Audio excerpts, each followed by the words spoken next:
மதுரை பழங்கானத்த பகுதியில் புதிய தார்ச்சாலை அமைக்கும் பணியிலிருந்து ரோடு ரோலர் வாகனம் கட்டுப்பாட்டு இழந்து கடைகள் மற்றும் இருசக்கர வாகனங்கள் மீது மோதியது.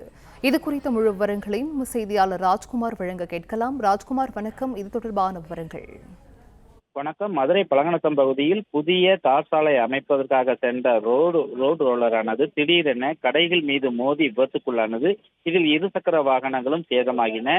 திடீரென வாகனங்கள் மீது இந்த ரோடு ரோலர் மோதியதால் ஒரு பரபரப்பும் ஏற்பட்டது. மதுரை பழங்கநத்தம் மாடக்குளம் பகுதியில் பிரதான சாலை பகுதியில் உள்ள சிறிய அளவிலான சந்துக்கள்ல புதிய தார்சாலை அமைப்பதற்கான முன் ஏற்பாட்டு பணிகள் இன்று நடைபெற்று வந்தது.